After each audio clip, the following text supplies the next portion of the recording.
Muy buenas noches, tengan todos ustedes. Ya estamos saliendo en vivo, era lo que estábamos esperando para ser cumplidos con la gente que nos sigue desde el Facebook y desde el YouTube. Agradezco de sobremanera a todas las personas que se conectan a nivel nacional.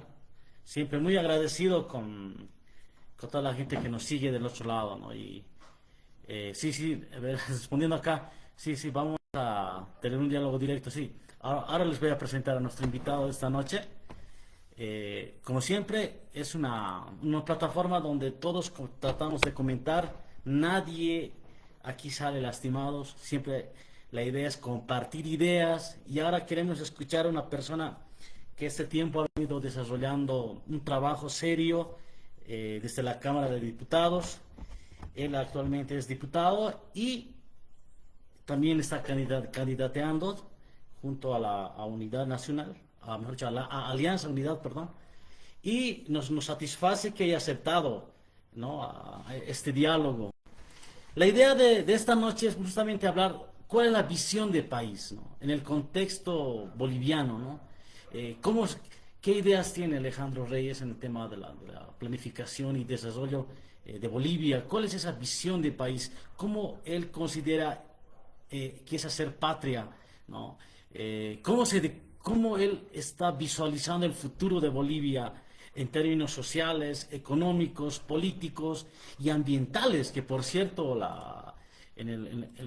tuvimos una charla anterior con la senadora Cecilia Requena, espectacular realmente la, la senadora, realmente muy buena su exposición. Hemos aprendido mucho con ella, por ejemplo. Esta noche vamos a aprender de Alejandro Reyes, por cierto, mucho. Entonces, queremos saber qué imagen de futuro está pensando Alejandro Reyes. Queremos saber quién es él, ¿no? Básicamente, ¿no? ¿Quién es, a qué se dedicaba antes? ¿Por qué está volviendo, por qué quiere volver a ser diputado? ¿No? Y a partir de ahí, ¿no? ¿Qué significa ser boliviano para Alejandro Reyes? ¿Cuáles son los valores fundamentales que quiere él y mediante las cuales Bolivia pueda desarrollarse como nación? Eh, ¿Cómo él percibe el tema internacional a nivel político? Desde su punto de vista, cómo va a promover la unidad, la inclusión de todos los grupos sociales en el estado actual boliviano? Entonces, eso para dar una primera ronda de preguntas con Alejandro Reyes, realmente que espero que esta noche sea de satisfacción para todos.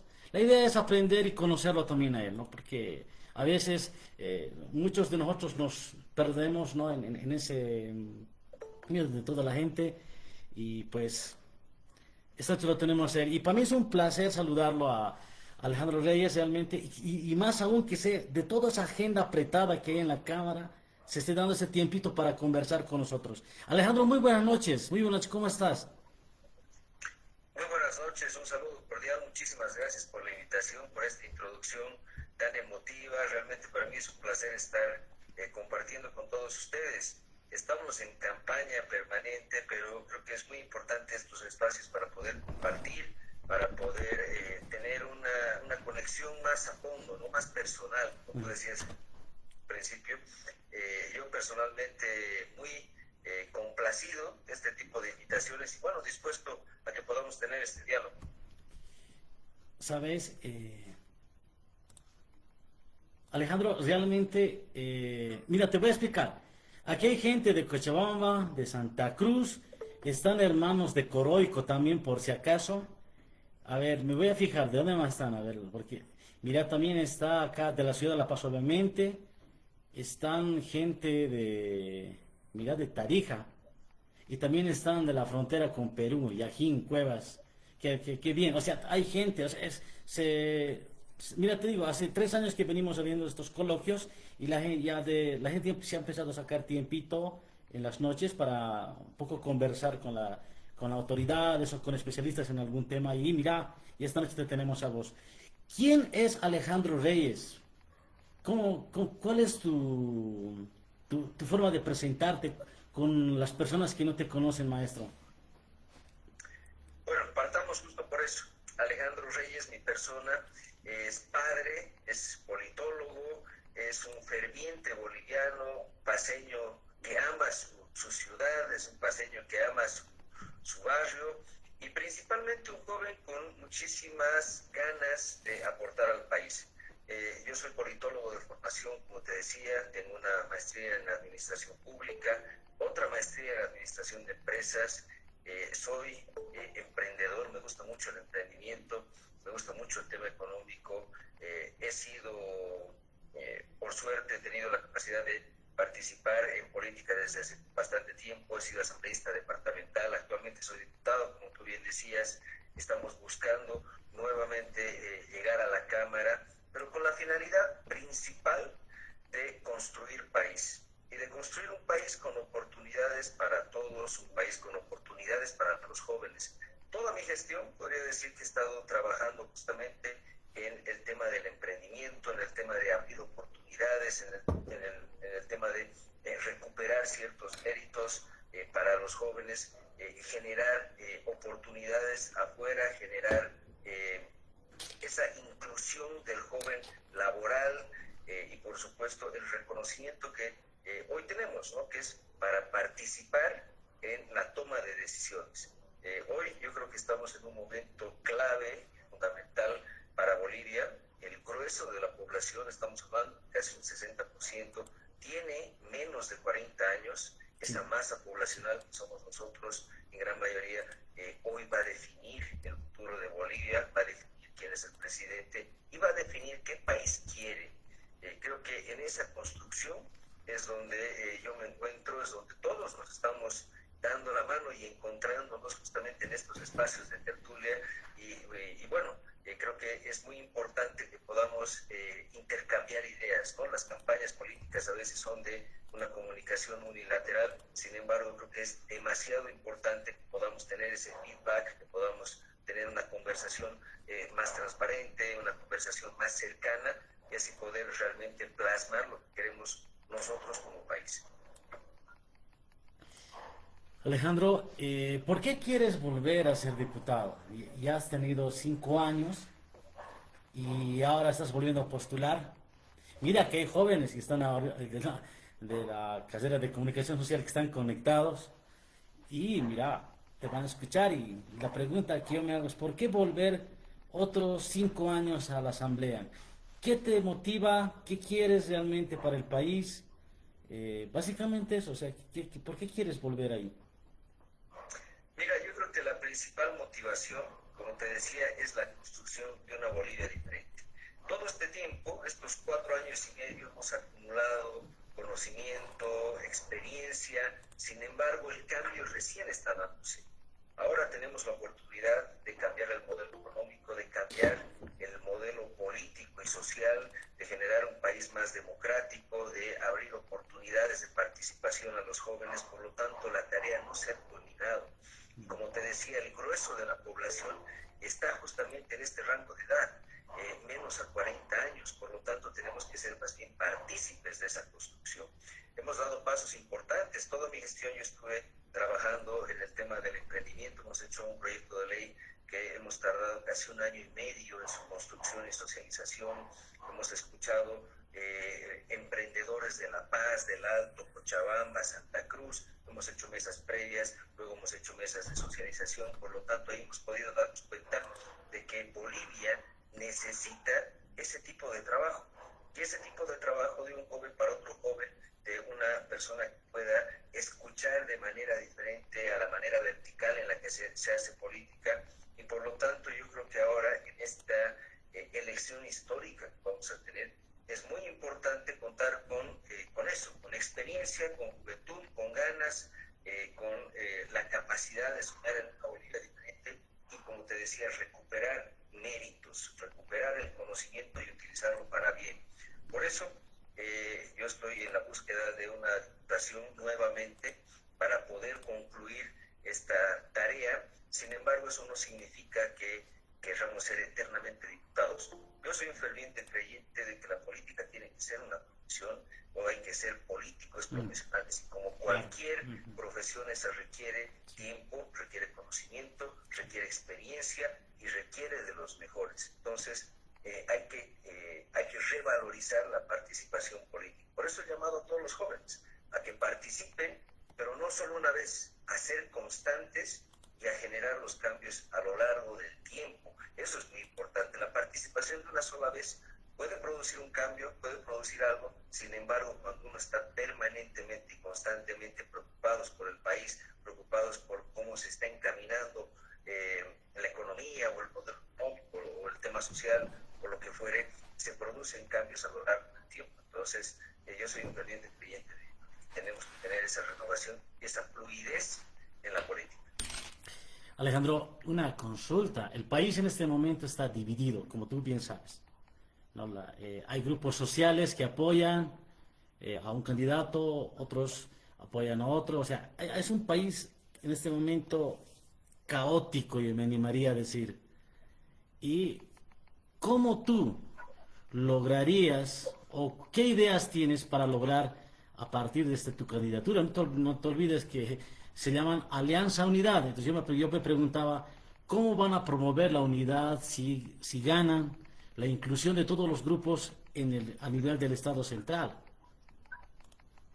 Bueno, yo creo que lo primero que tenemos que ver es que más allá de que haya varios frentes, hay una tendencia de una mayoría que quiere un cambio. Es decir, ya no quieren este modelo económico, ya no quieren vivir en esta crisis permanente, quieren un cambio. Esa gran mayoría se refleja en otras alternativas, llámese partidos, llámese candidatos. Sin embargo, es la gran mayoría, la gran parte de los bolivianos que quiere ese cambio. Primero. Segundo, es muy importante entender que la democracia tiene como cualidad principal el diálogo, los acuerdos y los consensos. Tenemos que recuperar esas prácticas. Lastimosamente, el rodillo parlamentario, la imposición y el autoritarismo de más mucho tiempo ha quitado o ha desprestigiado esas prácticas que son sanas en democracia, porque finalmente en la política se tienen que lograr esos acuerdos. Entonces, ¿cómo logramos un país que pueda tener unidad, que pueda tener inclusión? Generando acuerdos, generando consensos en la Asamblea Legislativa, con la sociedad civil, que permitan sacar adelante un país mayoritario, un país con una mayoría que esté de acuerdo con eso.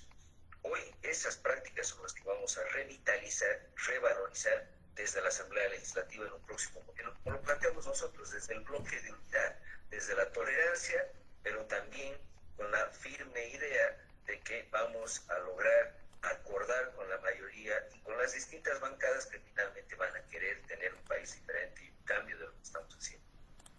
A los hermanos del YouTube, les voy a preguntar luego sobre el alcalde, tranquilos. Sí. El YouTube está queriendo sobre el alcalde, dirá. No, tranquilos, viejos, tranquilos.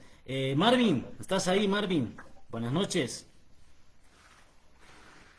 Hola, Marvin, ¿me escuchas? Ya, entonces, sí, ahí Buenas está. noches. Dale, Marvin, con tu pregunta.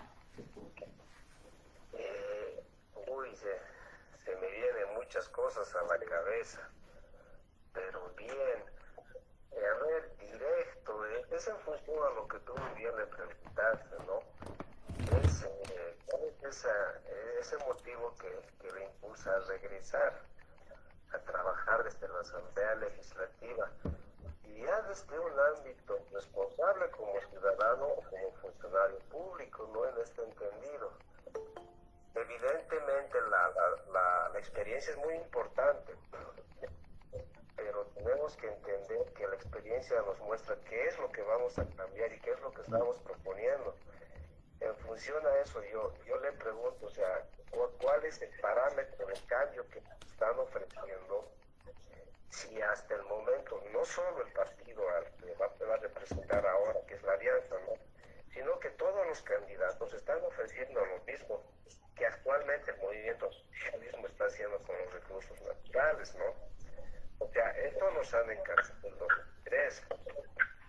En el 2003 se han modificado varias normativas, ¿no? Actualmente la anterior Asamblea Legislativa nos ha dejado un estatal. La actual Asamblea que está a ser directos no ha hecho un trabajo brillante, digamos. No estuviéramos en la crisis actual, ¿no? Entonces, ¿cuál sería esta propuesta directa para salir de esta crisis? ¿No? queremos hacer puntual en algo que es complicado, no solo de esta Asamblea Legislativa, sino del anterior también, que más que una propuesta pareciera una queja de decir que el modillo del Parlamento, esto es cierto, que no cuesta para todo está, debemos dejar de lado, porque eso no hemos aceptado que actualmente Bolivia no es un estado de derecho, tal cual se dice, sino es un estado constitucional de derecho, que quiere decir que podrían haber abierto, actualmente pueden hacerlo, haber abierto varias opciones de cómo practicar la normativa, ¿no? Hacer ver y no volver a cometer estos errores, porque yo puedo observar que si vamos a seguir arrastrando los errores del anterior, del actual al siguiente gobierno, no creo que podamos conseguir diferentes resultados, ¿no? Esa es mi pregunta, no en función a la acción de país que ponen. Muchas gracias. Gracias, Marvin. Ahorita más, Alejandro, ahorita más. Michael, adelante, Michael. Michael. Weimar Sánchez, dale. Buenas noches, ¿cómo están? Una de mis preguntas es, frente a la inflación acelerada que está pasando acá últimamente en Bolivia, la falta de dólares y el agotamiento de reservas como la gasolina, mi pregunta sería, ¿cuál es el plan económico concreto para estabilizar Bolivia sin profundizar la desigualdad? Uy. Hacia Alejandro, dale. Ahora, me dejas con la difícil. Bueno, a ver, primero, para ser un poco más claros, ¿no? La Asamblea Legislativa no tiene una función de ejecutivo, no hacemos nosotros la política económica. Entonces, eso está en manos del Ejecutivo. En su llegada al poder en el 2005, ellos han manejado el modelo económico y el plan económico, es decir, ellos han hecho los cambios que ellos han visto correspondientes, como el tema de las nacionalizaciones, el tema de la generación de empresas públicas, etcétera, que hoy tienen como consecuencia lo que estamos viviendo en la economía nacional. La Asamblea Legislativa solo puede legislar, fiscalizar, y bueno, en la legislación está la propuesta. En todo caso, nosotros, ¿qué hemos hecho en esta Asamblea Legislativa?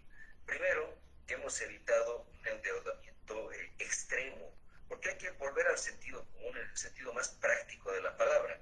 Una persona, como un Estado, no puede vivir de préstamos toda la vida.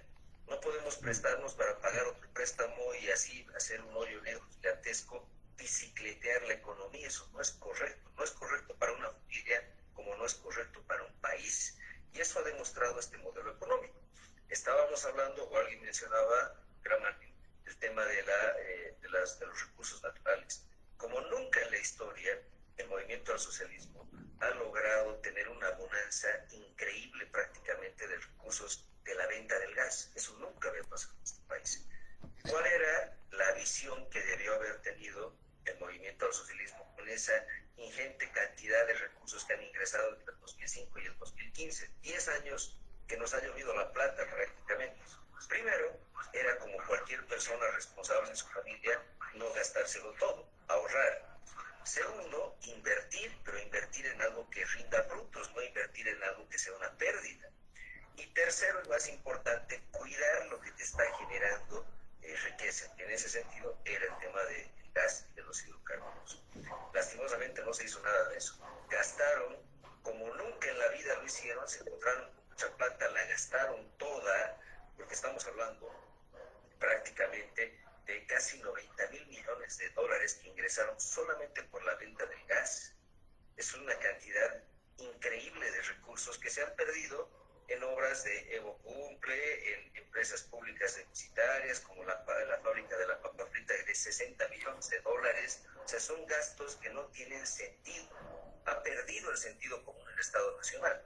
Y ahora, en el punto en el que estamos, donde nos comimos el ahorro, donde no tenemos capacidad de pagar préstamos, no podemos importar combustibles, no podemos pagar los combustibles que consumimos, estamos empezando a ver el desastre del modelo económico que simplemente funcionaba cuando había plata, pero sin plata, ¿qué vamos a hacer? Como todo en la vida, en algún punto tienes que empezar a pagar tus deudas y en algún punto tienes que ajustarte el pantalón.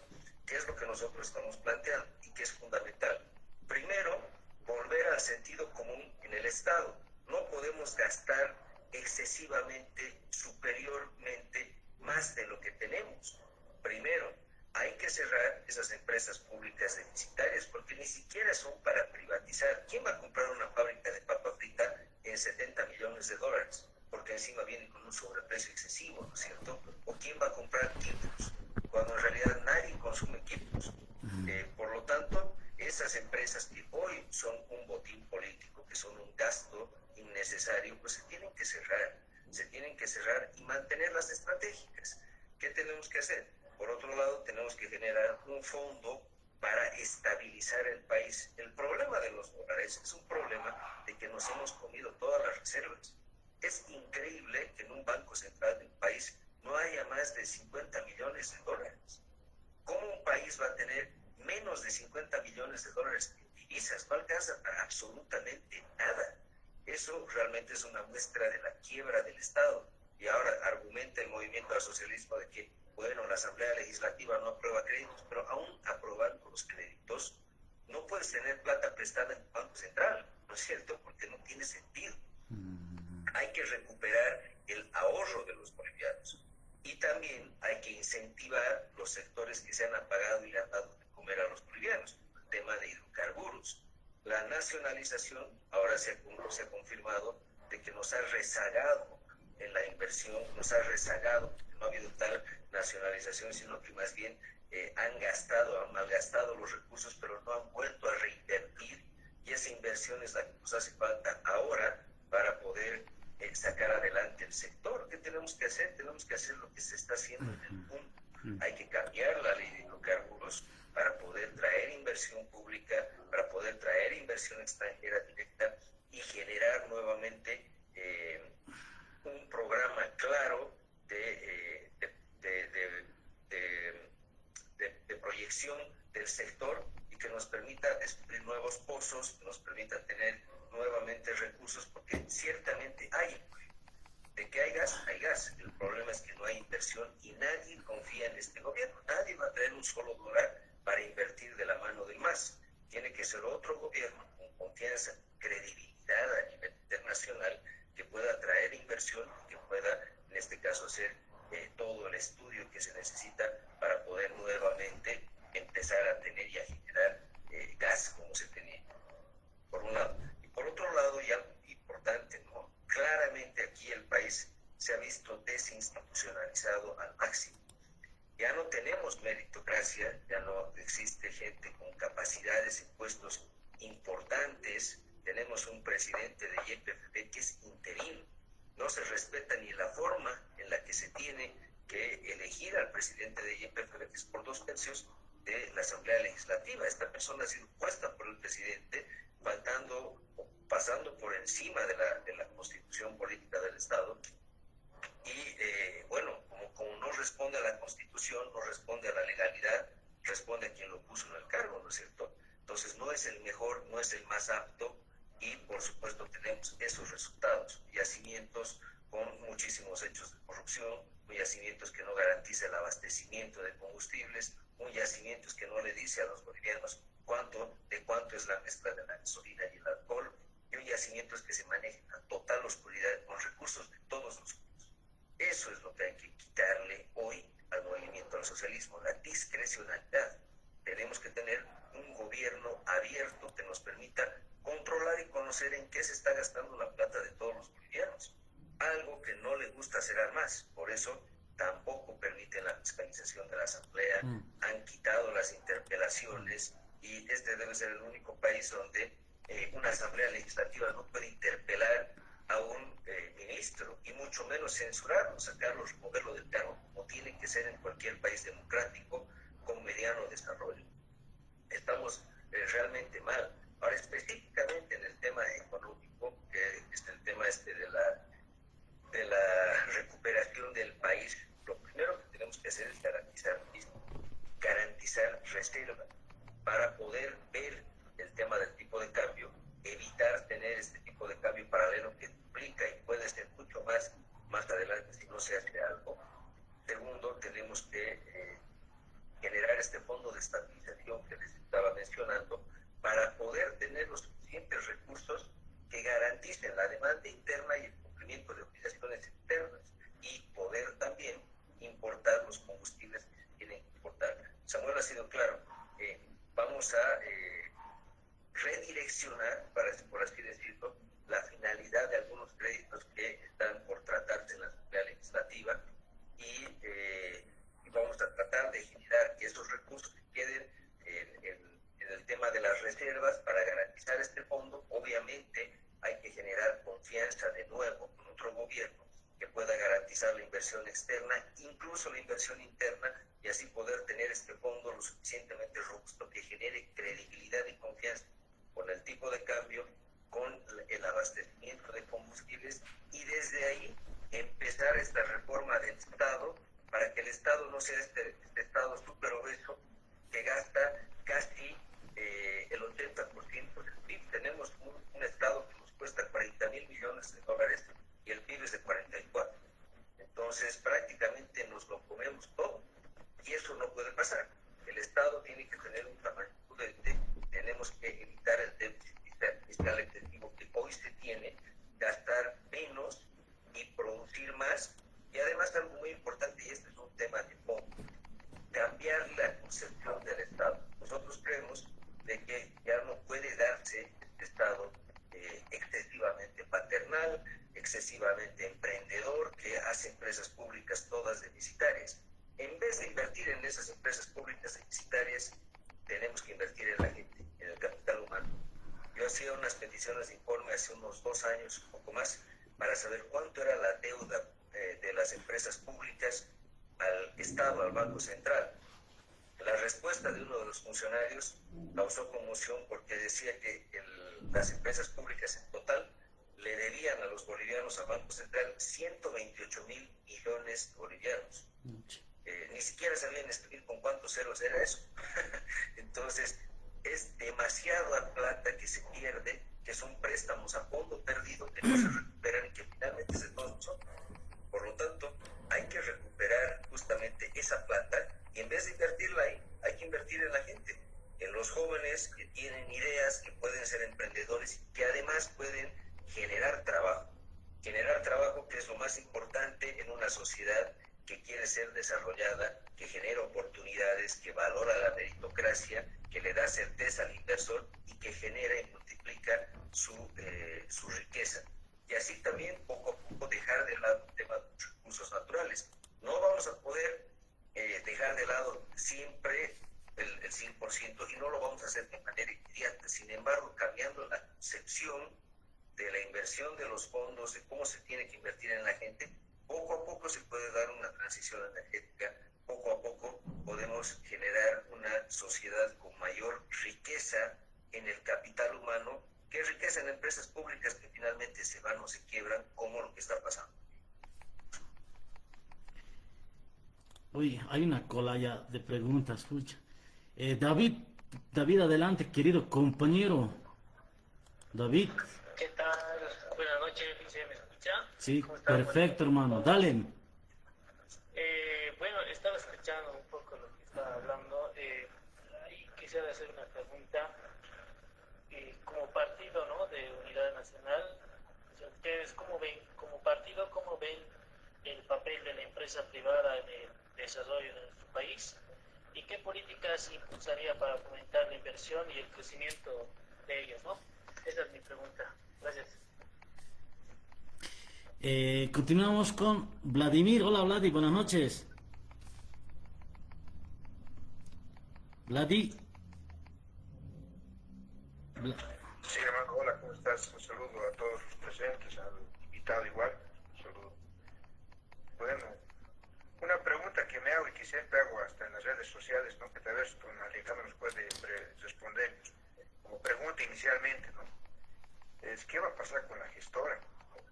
Sí. Casi 24,000 millones de dólares se debe. Creo que todo boliviano deberíamos preguntarse cuál es la propuesta de gobierno de la gestora, ¿no? ¿No es que va a cerrar, se va a perder la plata? Y no sé, es una pregunta vital. Creo que hasta ahora no he escuchado ninguna propuesta al respecto. Y otra situación que me llama la atención, yo quisiera que se plantee si el tema es visión de país, una visión de país de aquí al 2045. Sí. ¿Lo ven? Porque Porque al fin de cuentas lo que nos manifiesta el estimado Alejandro, ¿no? Son medidas en términos de políticas económicas, ¿no? Como decimos, para salvar el walkover, ¿no? Pero integralmente con la crisis mundial, porque el problema con la crisis del dólar no solamente nacional, es mundial. A nivel internacional el dólar está devaluando año tras año, y con esta guerra peor todavía, ¿no? Está buscando por todos los mecanismos Trump de recuperar esa hegemonía de dólar, que eso no está totalmente debilitada, ¿no?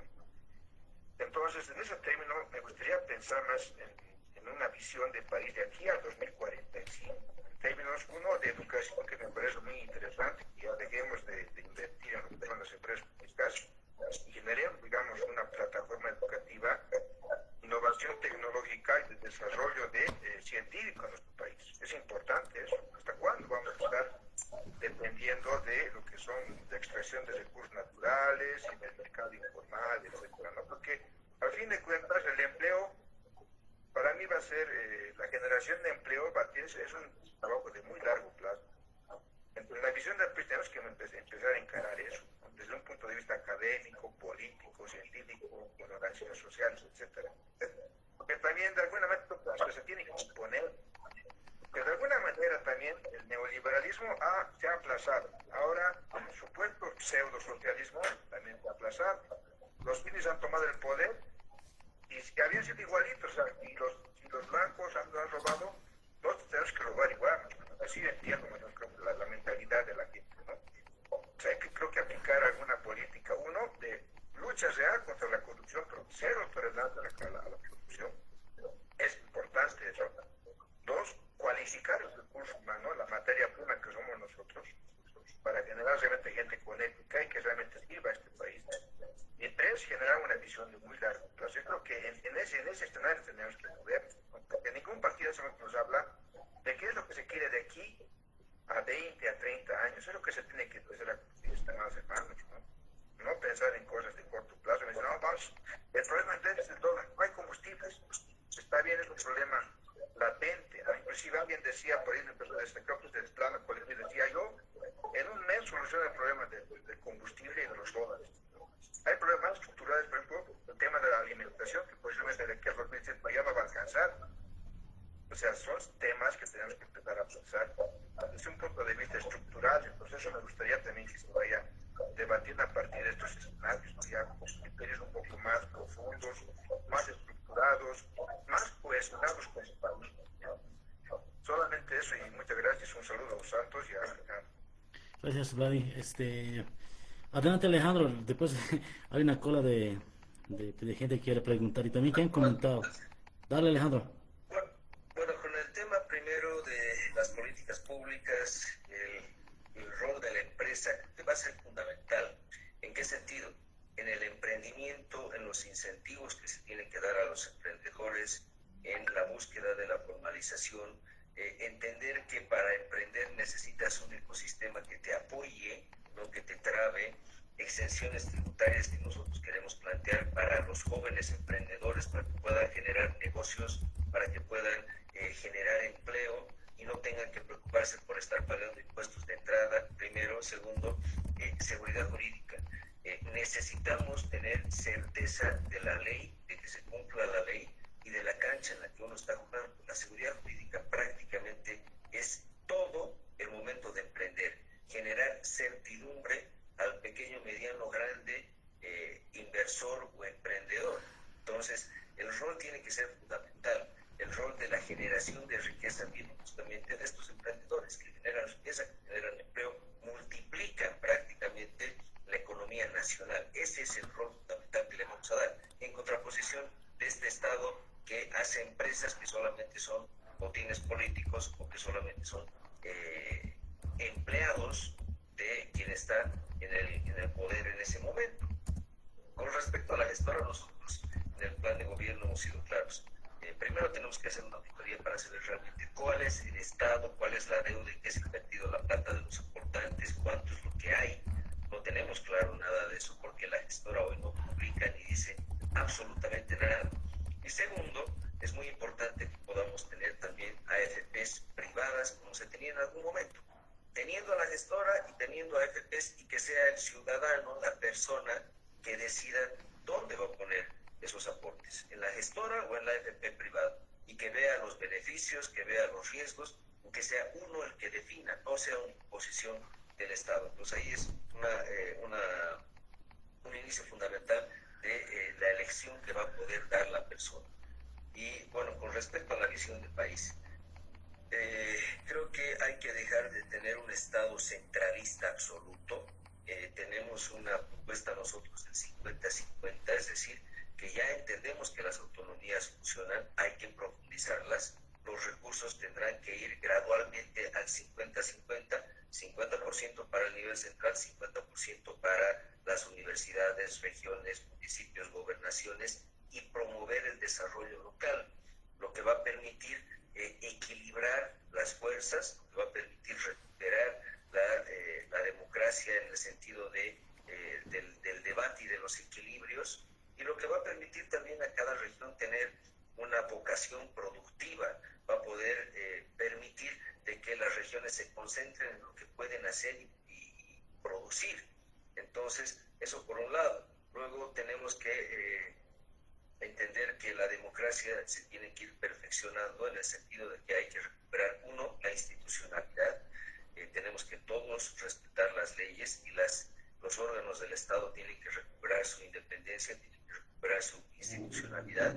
Y lo principal que planea y propone Samuel, de lo cual yo estoy muy de acuerdo, que es el tema de la no reelección. ¿En qué sentido? En el sentido primero de que en cargos como por ejemplo el presidente no puede haber una reelección. La reelección lo que nos ha hecho ha sido prácticamente matar liderazgos, terminar con la democracia, con los debates, con los acuerdos, e imponer la voluntad de una sola persona. Eso se tiene que terminar. Segundo, se tiene que favorecer con la no reelección la carrera en el sentido del conocimiento del Estado y los distintos cargos a los que se puede optar. Yo soy un fiel defensor de que tiene que haber una carrera política, pero uno tiene que conocer el Estado. Puedes pasar de ser concejal, asambleísta departamental, diputado, senador, sin eternizarte en un solo cargo una sola vez o 10 veces en un solo cargo, pero conociendo el Estado, haciendo que fluyan las ideas, que se generen liderazgos y que se genere un conocimiento de cómo se maneja un Estado, porque finalmente la política también es una profesión, y uno cuando va a donde cualquier profesional, ya sea médico, ya sea un abogado, no dice tráigame para que me opere al médico que salió ayer, ¿no es cierto? Tiene que buscar un médico que tenga los méritos y el conocimiento y también la experiencia. Entonces, eso mismo tenemos que lograr en el plano político, para también tener políticos serios y también responsables. Por otro lado, el tema de la educación es fundamental. Nosotros tenemos que subirnos a la educación del siglo XXI. En nuestro plan de gobierno está justamente que se evalúe la educación, que entremos a las pruebas internacionales como la prueba PISA, que podamos ser competitivos en el nivel educativo, que podamos generar intercambios de conocimientos, que podamos generar una base importante de profesionales que se queden en el país, que no tengan que estar escapando, porque somos uno de los países que más exporta profesionales al mundo, y que más bien estos profesionales se queden acá, que generen riqueza, que generen conocimiento, y que podamos tener una base importante de gente con méritos en el país. Por otro lado, el tema del emprendimiento va a ser fundamental, como lo decíamos antes. Yo creo que para dejar de pensar en los recursos no renovables, tenemos que empezar a apoyar el capital humano. Como les decía, no vamos a dejar de tener recursos naturales mañana, pero hay que usar esos recursos, hay que usar lo que se tiene de rédito de esos recursos de manera responsable, y para ello tenemos que preparar pues una generación de jóvenes profesionales, una generación que tenga capital humano, que tenga conocimiento, que pueda aportar y generar más, y para ello necesitamos tiempo y necesitamos desarrollar eso. En ese sentido, yo creo que para el 2045 nosotros tenemos que llegar a ser un país con una democracia estable, con una seguridad jurídica respetable, que se respete la ley, que tenga instituciones fuertes, que tenga instituciones saludables, que exista un desarrollo local importante en contraposición del nivel central, que entendamos que ya existe una inclusión, pero ahora tenemos que tener la visión nacional que nos ha faltado, ya no solamente una visión regional, una visión individual, una visión pequeña colectiva, sino que más bien tener una visión nacional de futuro y que nos permita tener liderazgos cada cierto tiempo, es decir, que la fluidez de la carrera política, que los presidentes sepamos cuándo empieza su mandato y cuándo se termina su mandato, porque es fundamental. Yo creo que eso es parte ya de la madurez que hemos ganado en este tiempo, ¿no? Entonces, el país que nos espera para el 2045 tiene que ser un país democrático, un país serio, un país que entienda que las relaciones internacionales y la sana convivencia con nuestros vecinos tiene que darse. No podemos estarnos guiando solamente por la ideología y tampoco podemos ser víctimas de injerencia de primera o de tercera. Creo que eso es lo peor que nos ha podido pasar y por eso tenemos que tener políticos serios y tenemos que tener un país serio y respetado a nivel nacional e internacional. Grave nos están comentando. Pero a ver, tienes tus fans, hermano. Voy a ir, tratemos de ser concretos con las preguntas, porfa. Mira, me han sacado el guión ya para luego no me digan que le estoy discriminando. Pamela Cortés primero, luego, no, primero es Andrés, Roque, hermano, a la pregunta, hermano, porfa, Andrés, métele. Gracias, tanto Alejandro, buenas noches.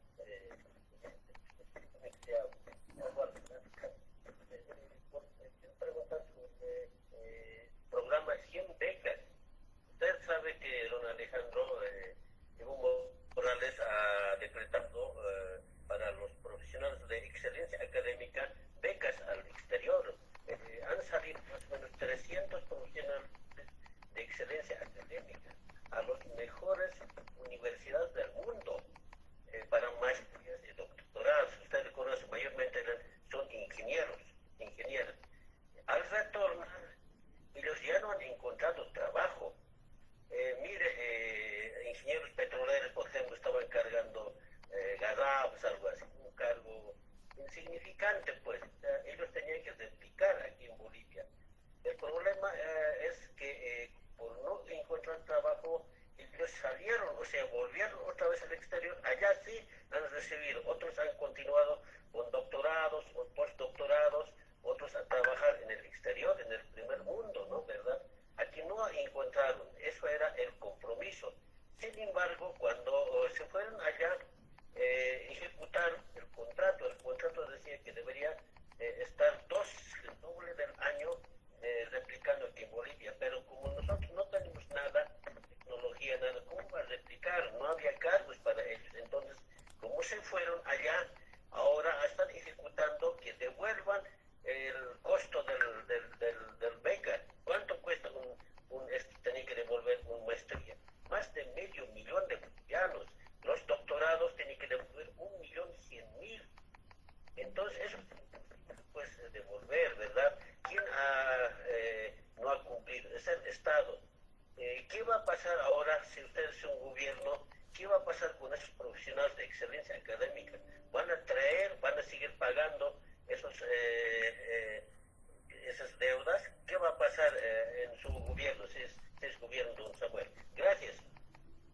Uy, está grave. Pamela Cortés, adelante. Pamela. Muy buenas noches. Bueno, mi pregunta va hacia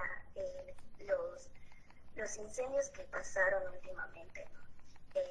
Yo justamente llevo haciendo como un seguimiento de que cada vez están más en aumento desde el 2020 hasta el año pasado, justamente, ¿no? Que ya fue un detonante que incluso aquí en La Paz todo estaba muy nublado por estos incendios, ¿no? Que son en el oriente boliviano. Mi pregunta es, ¿cuáles son las propuestas, ¿no? que se tienen como por parte de Alianza Mundial? ¿Cuáles son las propuestas?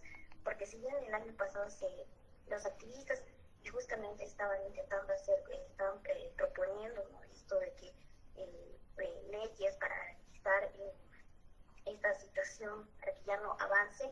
El gobierno estaba coartando un poco, ¿no?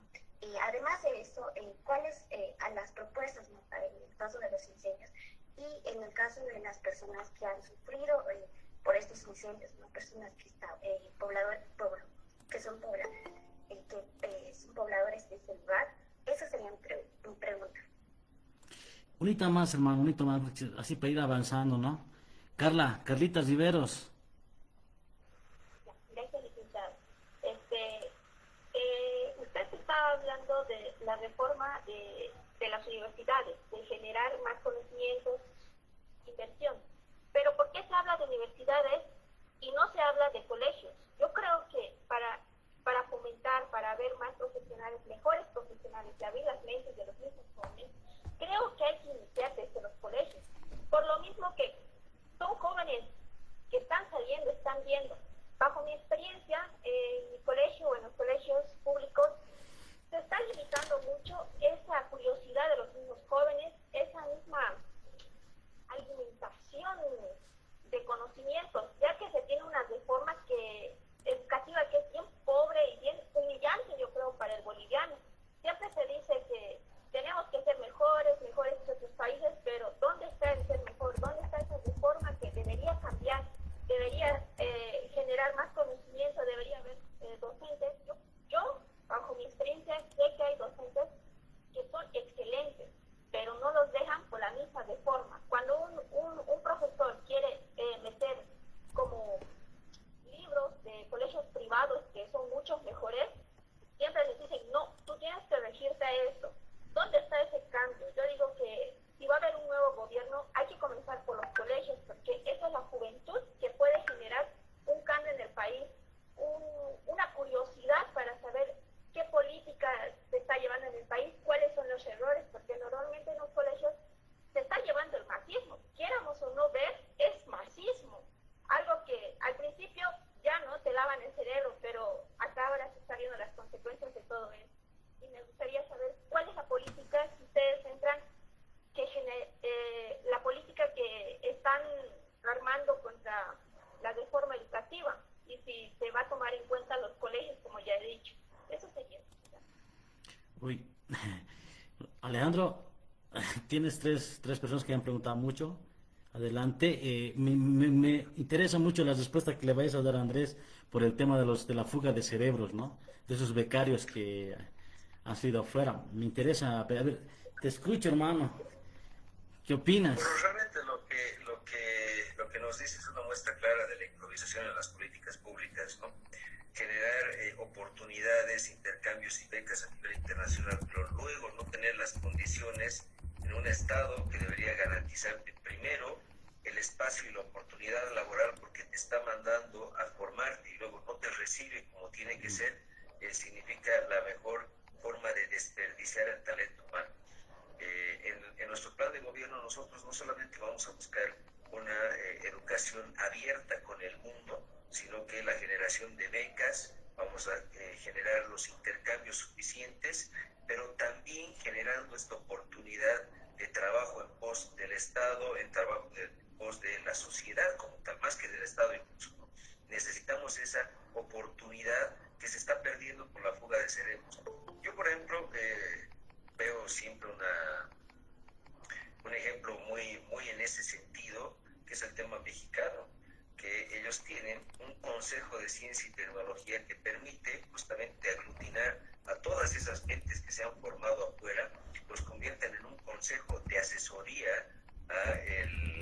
al gobierno como tal en diferentes temáticas y materias, y permiten que estos profesionales también sigan compartiendo su conocimiento, es decir, en universidades, en nivel técnico, a nivel de Estado, en niveles de investigación. Hoy en este país no se fomenta la investigación. Alguien que me diga más bien, les lanzo de pregunta, ¿qué se ha investigado en los últimos 20 años en este país? ¿Qué se ha encontrado de diferente o qué se ha hecho en el nivel científico con mentes que muchas se han formado afuera, como decía aquí el compañero? Por lo tanto, son oportunidades perdidas, son profesionales que se nos van, son gente que puede aportar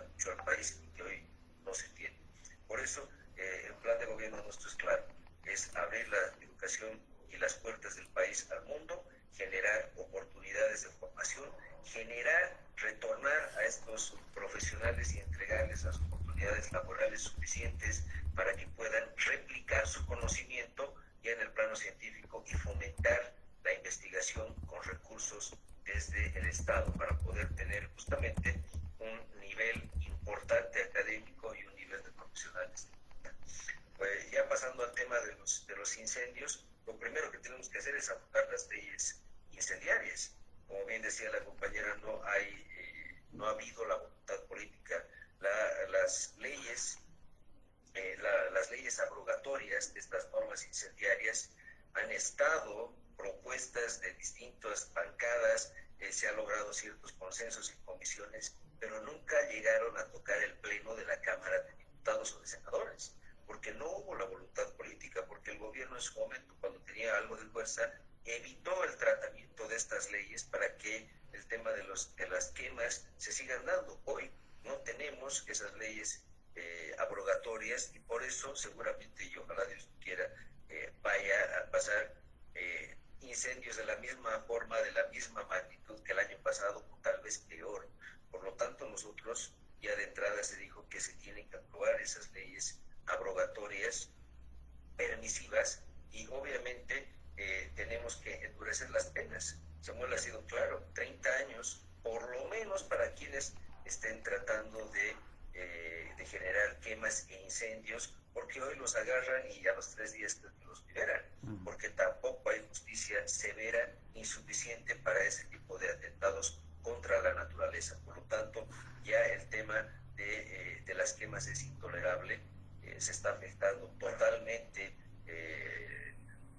prácticamente la flora y la fauna del país y especies de animales que se están perdiendo, y en ese sentido hay que tomar una decisión severa, aumentar las penas, aprobar las leyes abrogatorias incendiarias y más bien buscar un equilibrio, recuperar flora y fauna, se va a incentivar nuevamente plantar nuevos árboles, recuperar lo perdido, y todo eso obviamente en el plano temporal del mediano plazo.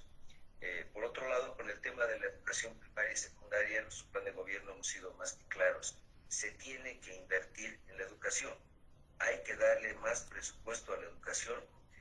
Segundo, hay que hacer una reforma educativa, hay que despolitizar, desideologizar la educación en el país y más bien entregarles herramientas que les vayan a servir a los jóvenes. Desde la currícula de la primaria, nosotros estamos planteando que haya materias que permitan incentivar el emprendimiento, el conocimiento de las finanzas, que vayan a preparar a los jóvenes para generar economía, conocimiento económico y emprendimiento desde el principio, y esto va de la mano con la visión y concepción que tenemos hoy del país, que queremos un país de emprendedores, un país de mentes, un país de gente que pueda generar empleo, y todo eso se hace desde el colegio, desde el nivel primario, y eso es lo que vamos a hacer en nuestro plan de gobierno.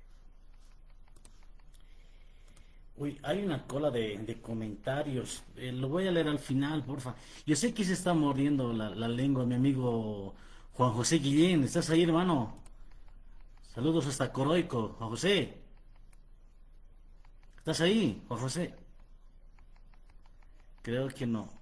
Creo que sí. También está Juan Abel. Hola, Hola, hermano. Hola, Juan José. ¿Cómo va Coroico? ¿Todo bien? todo bien, gracias Santos por la oportunidad. Bueno, agradezco la exposición de nuestro diputado todavía. Pues hay varias preguntas, ¿no? Una que tiene que ver mucho con el tema de los recursos naturales, el escape de los recursos económicos. Yo he estado viviendo muy de cerca el tema del mundo del oro, y si nos damos cuenta en el país, en todos los centros mineros como Mapiri, Tipuán y Mayaya, etcétera, no usan banco.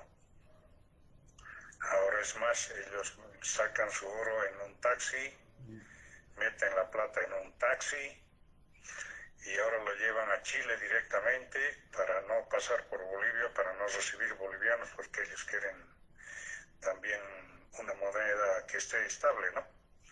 Entonces, ¿qué se va a hacer cómo se va a manejar si son gobiernos, y no solamente los relacionados al oro, sino todos los relacionados a los recursos naturales, que creo cada uno jala por su lado? No sé cuánto hemos invertido en el famoso litio y hasta el día de hoy no tenemos nada, ¿no?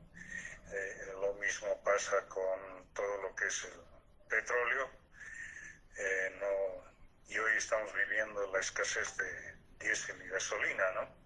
Entonces, yo creo que si hay una buena política sobre los recursos naturales, puede cambiar el país, porque realmente yo veo inmensas cantidades que se van. Es increíble cómo de Mapire un taxi con 10 kilos sale y no sé con cuántos millones. Ahorita el gramo está 1.500 bolivianos el gramo de oro. Y con cuánta plata vuelven por las narices de todos, se pasan toda la ciudad y nadie dice nada, ¿no? Aquí yo veo que muchos concejales de todas estas zonas son socios de todas las minas, ¿no? Ahora todo el mundo, los cocaleros se han vuelto mineros, los cafetaleros se han vuelto mineros. Estamos en una grave situación de medioambiental también, ¿no? Gracias. Gracias, Juan José. Realmente un saludo hasta los Yungas. Juan Abel, ¿estás ahí, hermano? Estoy aquí, Santos, buenas noches. Bueno, buenas, Juan Abel, saludos hasta Cochabamba, hermano. Sí, aquí estamos. Bueno, entré un poco tarde a su exposición del señor diputado, pero bueno, escuchándole una gran parte de la última parte donde están con las preguntas ya, ¿no? Bueno, dando un poquito la retórica, le escucho mencionar mucho Estado, Estado, Estado, Estado, pero creo que confunde lo que es gobierno con lo que es el Estado. A lo que mi persona comprende por Estado es al territorio, a la población que está dentro del territorio y a las normas y leyes de administración y representación del mismo Estado. Y la estructura de gobierno, que creo que es parte de una estructura actualmente como diputado, esa estructura de gobierno hace la representación mediante las leyes, la representación del Estado al territorio y a la población en el manejo de leyes.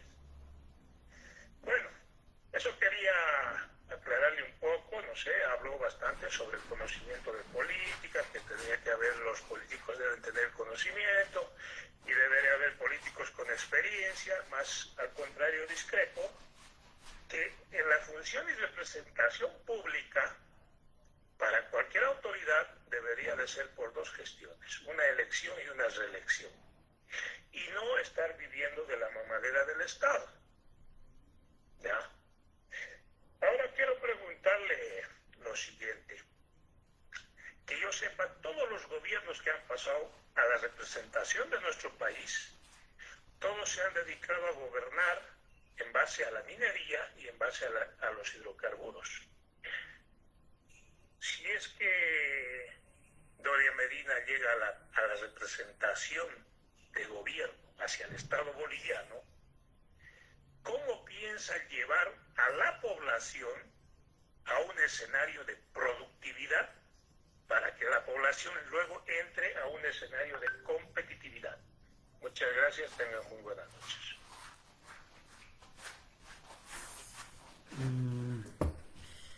Uy, se nota que esta noche estamos... ¿Qué te parece? Así son las charlas, hermano. Así son. Todo el mundo pregunta, comparte, quiere compartir, saber. Bueno, una unita más. A ver, ¿dónde estás? Mi amigo Misael Gabriel Ríos Rodríguez, buenas noches. Gracias, licenciado, a los expositores, también a nuestro diputado que se encuentra presente. Muy buenas noches. El día de hoy yo vengo con una consulta muy importante en el aspecto de justicia, puesto que ha sido boca de muchos abogados y de muchos aquellos que gustan también de la carrera de Derecho. ¿Y qué propondrían en este aspecto? de lo que es el Tribunal Constitucional Plurinacional. Sabemos que esta entidad ha sido formada a la par del Estado Plurinacional de Bolivia, si es que no me falla este aspecto del conocimiento que yo tengo aquí presente, donde esta entidad, más que hacer bien a la justicia del país, va en contra de la misma constitución política del Estado, abrogando decisiones ya tomadas por algunos jueces y revocando las decisiones ya hechas por las mismas, y que llegan a tener un impacto bastante grande, porque hay muchos aspectos y redes de los cuales se ha visto en el ámbito de política más que nada, es donde se regula esta entidad, de la que grandes decisiones en años pasados han sido justamente tomadas por jueces, pasa al Tribunal Constitucional Plurinacional, se abrogan estas situaciones y llegan a tener otros destinos, lo que justamente ya estaba dicho. ¿Qué se piensa hacer? Se piensa regularizar, se piensa cambiar el formato que tiene la misma. ¿Cómo lo vería esto el aspecto también de la alianza, ¿no?, que se tiene presente, y cómo ya se regularizaría para poder también tener algo transparente, ¿no?, que es lo que muchos pedimos en este aspecto del ámbito de justicia? Muchísimas gracias, licenciado Santos. ¿Qué tal, Alejandro? Así es el grupo. Espero que te estés sintiendo cómodo, hermano. Todo el mundo quiere interactuar para que veas. Dale, hermano, metele, dale. Gracias, Santos. Bueno, partamos por la primera. El tema de la minería. Realmente tenemos vacíos muy importantes. Como decía no me acuerdo el compañero, hay mucho contrabando de oro, especialmente, saca mucha riqueza, no se tributa, y nosotros vamos a plantear una nueva ley minera. Vamos a buscar el fortalecimiento de las cooperativas, vamos a buscar la legalidad y la presencia del Estado. Tenemos que tener a las Fuerzas Armadas en las fronteras realmente con la capacidad de frenar esa salida de nuestros recursos naturales, que finalmente son pues los que necesitamos para salir adelante de esta crisis. Por lo tanto, necesitamos a toda costa empezar a priorizar ciertos lugares para evitar esta fuga de riqueza. El daño medioambiental que se ha hecho también es gigantesco. Estamos proponiendo fideicomisos para poder reparar los lugares afectados. Hay poblaciones enteras envenenadas por distintos metales. Hay que volver a reconstruir zonas enteras, flora, fauna afectada. Todo eso tiene que tener un valor. Para ello se tiene que cuantificar el daño. Por lo tanto, hay que también evitar con esta nueva normativa que se siga afectando al medio ambiente. Tiene que haber penas, al igual que en el tema de los incendios, mucho más severas, mucho más fuertes, y con la capacidad de imponer también esas penas por la presencia del Estado que tiene que haber. Con el tema litio, nosotros hemos sido claros: los contratos actuales, como los ha propuesto el movimiento del socialismo, no pueden ser. Son contratos que son manejados a oscuras, que no son claros, que entregan la riqueza, y eso es el verdadero entreguismo de este gobierno, a empresas y a países que prácticamente van a llevarse el litio sin dejar nada, absolutamente nada, para salvar el momento. Eso es lo que hace el movimiento del socialismo ahora. Y finalmente vamos a reorganizar estos contratos, priorizar y trazarnos metas a mediano, corto y largo plazo para poder tener una explotación que, si bien no nos deje fuera del mercado, porque hoy estamos corriendo el riesgo de estar fuera del boom del litio, podamos tener riquezas, y entender también que esos recursos tienen que ser usados de manera responsable para poder planificar un futuro sin estos recursos, o con recursos naturales que vayan a invertirse en el capital humano. Y esto ya para un poco entender la tercera pregunta: ¿cómo vamos a utilizar los recursos naturales? Entendiendo que todos se han servido, decía compañero, de los recursos naturales para generar cierto grado de riqueza, y se acaba el recurso y se acabó la riqueza. Nuestro vicepresidente, en una de sus intervenciones más destacadas, decía que nosotros, por supuesto, tenemos que utilizar los recursos naturales en lo inmediato para poder salir de la crisis. Tenemos que hacer un uso responsable de la riqueza que se vaya a generar, transparente, pero tiene que haber algo que nunca hubo: plazo para poder pensar cómo el Estado o el gobierno, o en este caso los bolivianos como tal, podemos salir de la pobreza, entendiendo que esta riqueza pequeña de recursos naturales tienen que servir como trampolín para pensar una sociedad con un nivel de capital humano que sea realmente su verdadera riqueza. En ese sentido, por eso la educación es fundamental, por eso la inversión en la gente y en la innovación tecnológica es clave. Tenemos que tener estos profesionales de punta que permitan innovar, que permitan generar, que permitan emprender, y para poder pensar un país donde las riquezas naturales sean un pequeño porcentaje y no más bien el 100% de la riqueza de los bolivianos. Pero para eso tenemos pues que pasar por la educación, tenemos que pasar por fortalecer las instituciones, tenemos que invertir en estos profesionales, tenemos que generar investigación y tenemos que pensar en un país que pueda emprender. Existen muchos casos, sin ir lejos, ha habido mucha inversión en capital humano en el Perú, en Chile, donde ese capital humano ha generado riqueza y tienen sus recursos naturales, pero no son el principal sustento de sus países. Hoy tenemos que invertir esa pirámide, por eso la tarea es entender que el recurso natural tiene que usarse para invertir en la gente, y esta gente es la que va a ser el próximo recurso renovable, porque vamos a poder renovar el capital humano cada cierto tiempo y irlo perfeccionando. Luego me paso al tema de la reelección. Yo estoy de acuerdo con el compañero que decía que solamente tiene que haber una reelección, por supuesto, y eso tiene que estar bien delimitado y tiene que estar sacado. Yo ponía el tema del ejemplo mexicano porque un principio de la Revolución Mexicana después del Porfiriato era la no reelección, y la no reelección en todos los cargos, y eso permite, lo que les decía, de generar una carrera política pasando por distintas instancias, etapas y cargos del Estado, ¿no? Y así uno va conociendo el Estado como tal, desde lo regional hasta lo nacional, etcétera, ¿no? Y eso permite también tener conocimiento de la toma de decisiones en momentos determinados.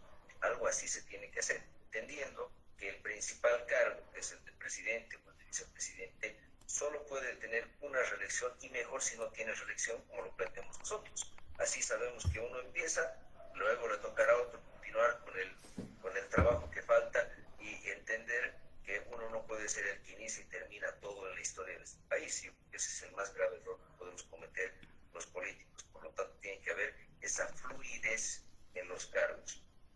Luego, con el tema del Tribunal Constitucional, nosotros en el plan de gobierno, claro, se va a plantear un referéndum para eliminar el Tribunal Constitucional, porque, como bien decían, se ha encargado de ser el principal violador de la Constitución. Por lo tanto, se ha convertido en un parapoder, en una traba y en una suprafuerza, por así decirlo, que termina por invalidar a los otros órganos del Estado, a los otros poderes del Estado, y crea un caos institucional. Por eso, el Tribunal Constitucional en nuestro programa de gobierno no tiene cabida.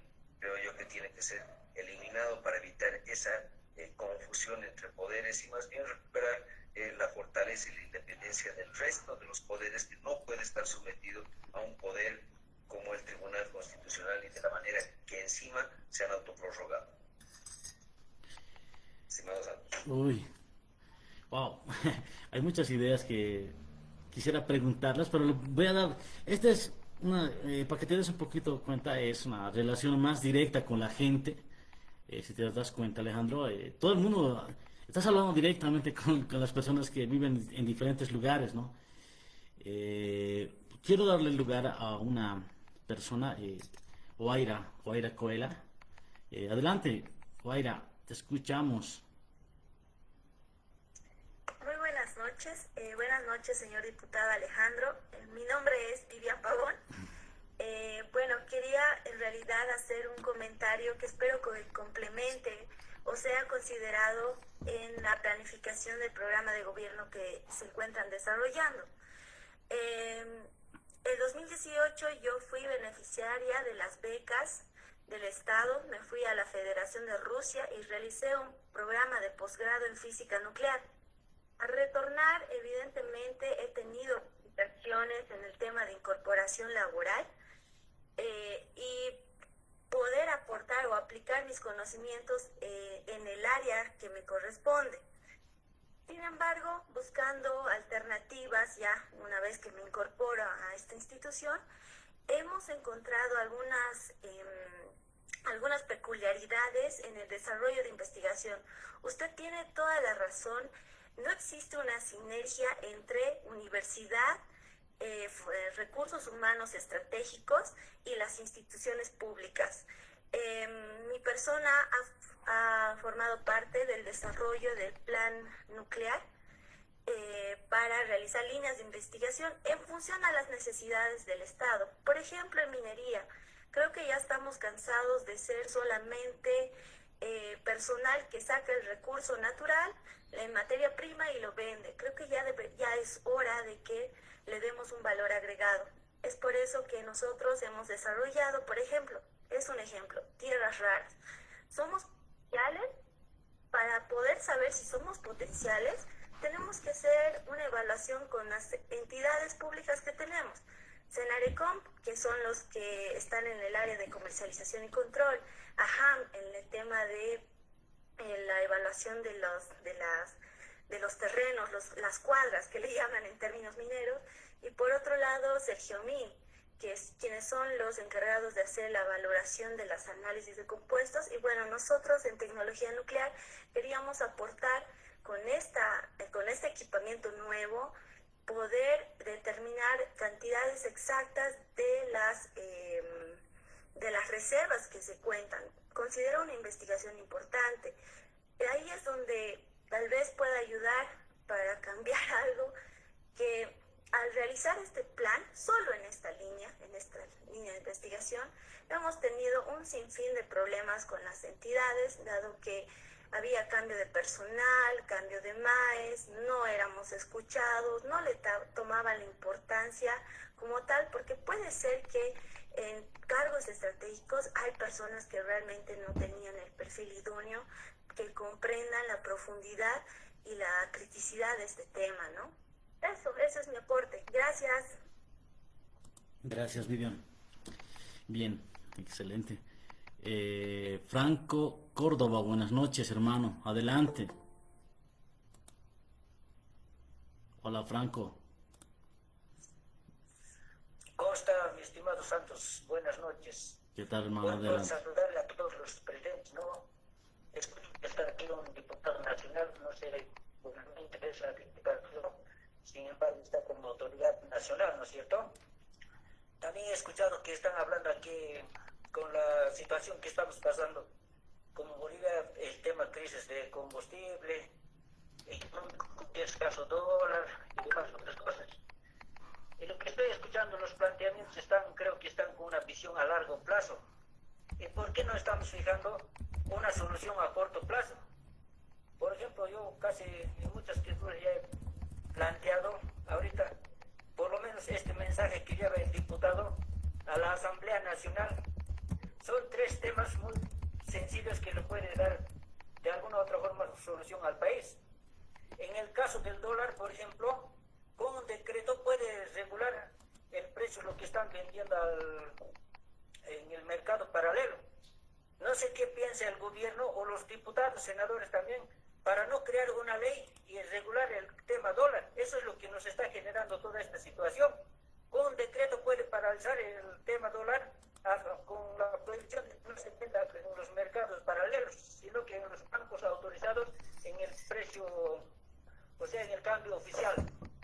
Ahora, tema de combustible es sencillo. ¿Por qué no planteamos la eliminación o levantar la subvención? Prácticamente ese combustible no solamente está subvencionado el transporte público, sino también ahí está consumiendo el narcotráfico, el contrabando en mayor cantidad, todo aquello. Imagínense de los autos chutos. ¿Y cómo creen que va a abastecer con tantas movilidades que han legalizado, chutos que hay, todo aquello? Eso, ¿por qué no piensan? Lo otro, yo no sé hasta dónde los bolivianos más vamos a mantener a estos mancagazos, los expresidentes, sin hacer nada que se van a ganar. ¿Dónde hay pues una persona que se gana de los centavos sin hacer nada? Entonces, ¿por qué los diputados entonces plantean eso? La eliminación de esos salarios vitalicios. Ahí está la plata, pues. Y por último, de IAPA, no sean tan sinvergüenzas diputados, senadores, por lo menos al 50%, que se reduzcan sus salarios. Nosotros aquí estamos sufriendo, ganando centavos, y ellos felices para ellos. Realmente hay ese cambio evocúmplico y cosas sobre eso. ¿Por qué no plantean eso si queremos solucionar? Ese es mi planteamiento, gracias. Tranquilo nomás, hermano, tranquilo. Vamos ya. Bueno, unita más, ya, por favor. Ese diálogo la vas a tener. Esta es la hermenéutica del programa, ¿no? Diálogo directo. Michael, último hermano. Michael Weimar. Nel, ya, entonces Marvin, última. Marvin, dale. Ya, muchísimas gracias. Bien, sí, muy buena su participación, pero acaba de llamarle la atención mucho de eliminar el Tribunal Constitucional. Evidentemente no es una institución que esté trabajando óptimamente, no que brille por sus capacidades, competencias y resultados en este caso, pero tenemos que ver de dónde viene, ¿no?, el Tribunal Constitucional. Y si retiramos esto, mi pregunta sería, ¿cuál sería la institución de garantías sobre las acciones de defensa y derechos humanos, ¿no? Porque ya hemos pasado de que la Corte Suprema de Justicia se haga cargo de todas estas acciones de defensa y todas las competencias del Tribunal Constitucional, ¿no? Sería volver a lo mismo o solamente crear otra institución, ¿no?, a la vieja escuela tal cual lo ha hecho el movimiento del socialismo. Eso por un lado, y insistir, estimado Alejandro, que la Asamblea Legislativa tiene muchas competencias que tal vez no sé, te repito que mediante justamente el Tribunal Constitucional se podrían abrir a nivel nacional e internacional muchas puertas donde justamente cuando pretendan hacer esos créditos que son lesivos contra el Estado, contra la soberanía del país y el futuro obviamente de nuevas generaciones, obviamente los 3/4 está por encima, pero sí se podría hacer varias cosas de esta asamblea, ¿no? Plantear, qué sé yo, por ejemplo, lo que dice el artículo 112 de la Constitución Política del Estado, ¿no?, que en este momento, tal cual tú lo has dicho, los ministros tienen toda la visión del Poder Ejecutivo y la responsabilidad de la actual crisis. Pues apliquen eso, hagan juicio de responsabilidades, ¿no? Esa sería mi pregunta sobre el Tribunal Constitucional y una propuesta sobre justamente el juicio de responsabilidades y el daño económico al Estado, tal cual dice el artículo 112 de la Constitución. Muchas gracias. Dale, hermano. Ahora sí, Alejandro.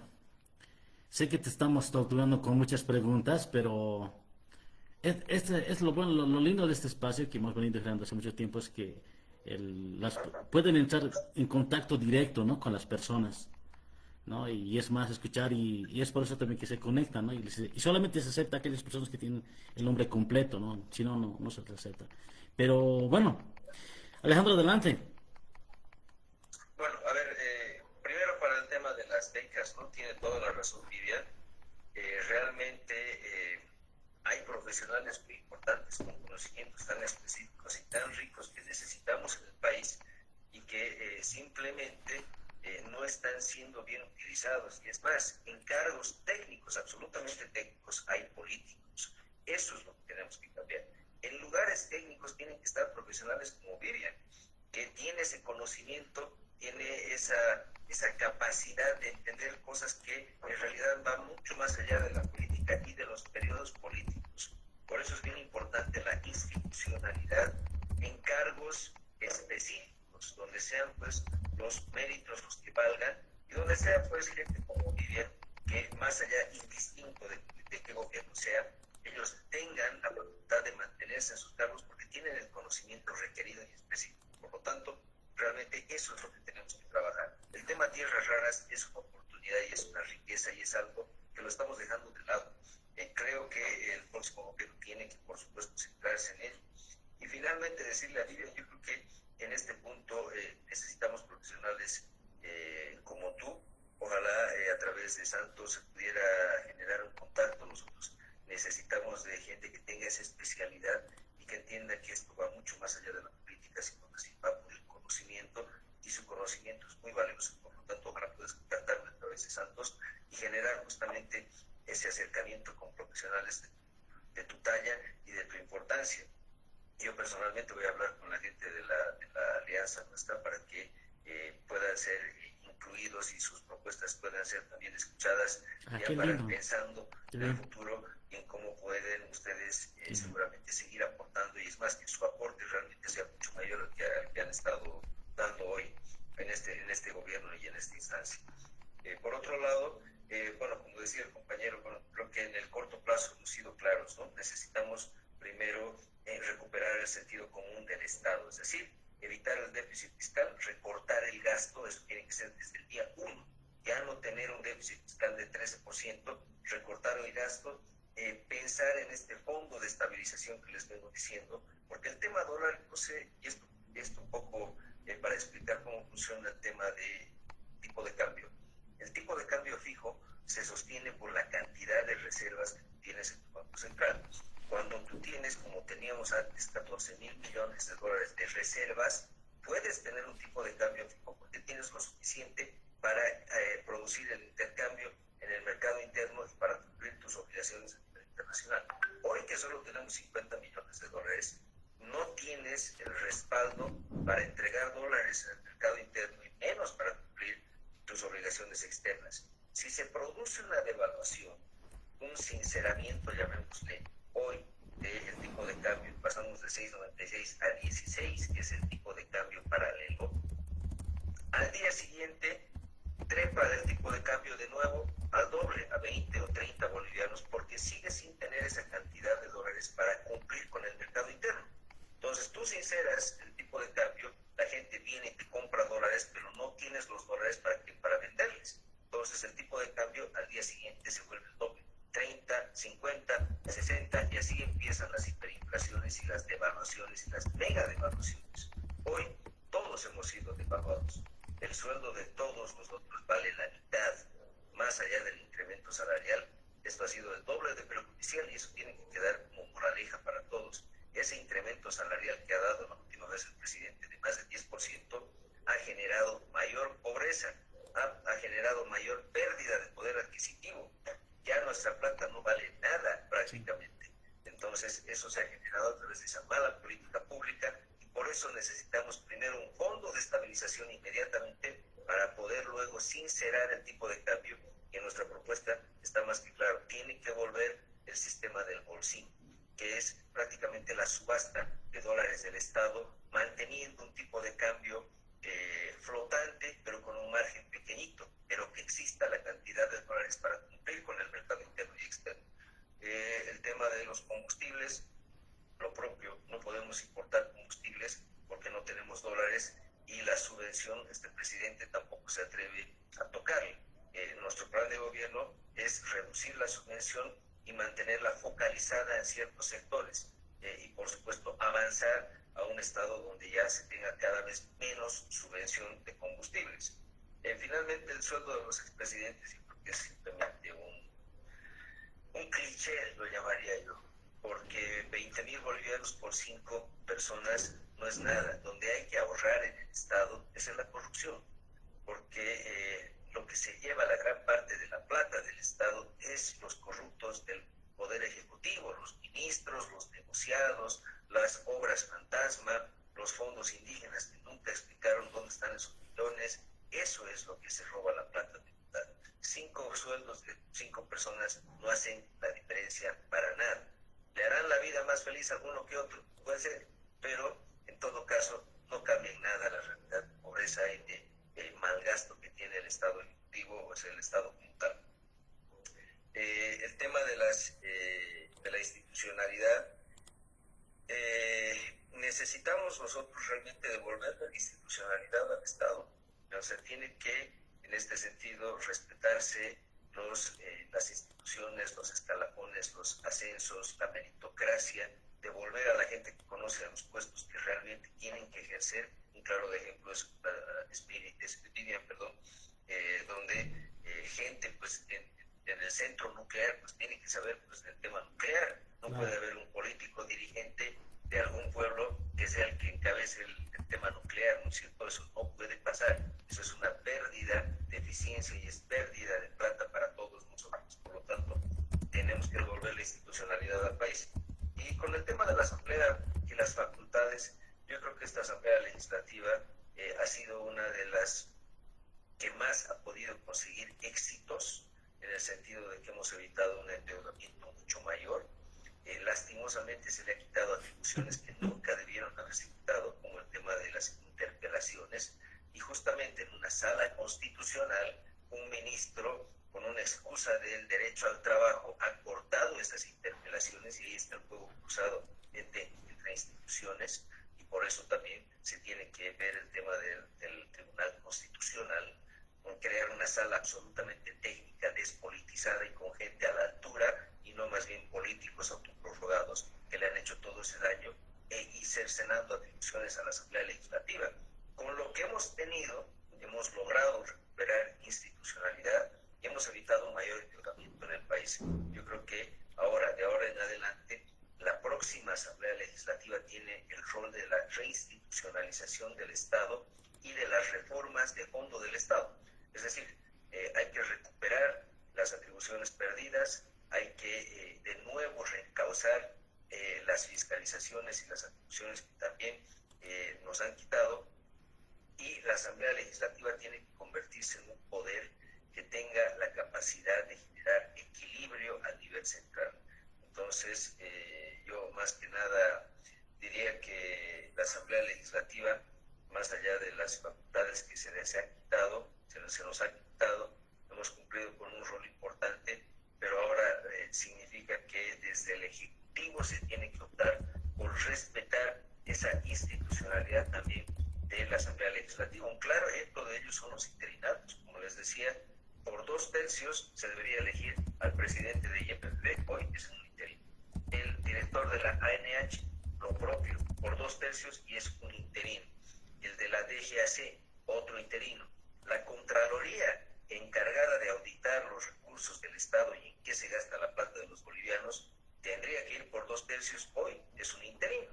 Por lo tanto, es desde el Ejecutivo que se desinstitucionaliza la Asamblea Legislativa y evitan lo más importante, que es la fiscalización. Por eso, desde el próximo gobierno tenemos esa gran tarea de reinstitucionalizar el Estado, respetar las normas y que la Asamblea Legislativa tenga el peso político suficiente, los recursos suficientes para hacerle frente, poner un equilibrio en los poderes, al Poder Ejecutivo y también al gobierno.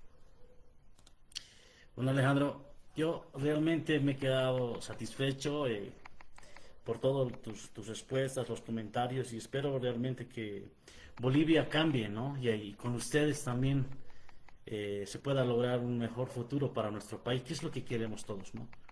Y en el fondo pienso que el boliviano está queriendo siempre mejorar su situación, y espero que realmente, si es que llegan al gobierno, pues cumplan con todo lo que están prometiendo a la ciudadanía, ¿no? Porque esto se trata de creer y seguir soñando una Bolivia diferente, ¿no? Bueno, te agradezco muchísimo, Alejandro, realmente, porque 1 hora y media lo hemos metido a la charla y espero no te haya incomodado las preguntas. Es un espacio para poder compartir ideas y espero que no sea la última vez, ¿no? Ya espero verte en otro momento también para seguir comentando, ¿no? Muchas gracias, Alejandro. ¿Cómo te has sentido antes? Te agradezco muchísimo, Santos. La verdad, me he sentido muy cómodo. No ha habido ningún grado de incomodidad, más bien yo creo que ha habido un diálogo. Tiene que ser directo y sincero. Espero haber resuelto todas sus dudas, la mayoría de ellas, y siempre predispuesto. Podamos tener un diálogo, un debate más adelante. Eso es lo que tiene que existir en democracia, la suficiente tolerancia también para podernos escuchar entre todos. Y bueno, siempre presto a estar con ustedes. Muchas gracias, Alejandro, y espero que todo salga bien para ti y para todos aquellos personas que tienen un proyecto de país. Te mando un abrazo y muchísimas gracias. Y gracias a todos ustedes por conectarse del otro lado, desde el Facebook, desde el YouTube. También muchas gracias. Y a todos los que se han conectado a nivel nacional. Un abrazo y nos vemos con otra charla la próxima semana. Gracias, Alejandro. Un abrazo, saludos a todos. Chao, chao.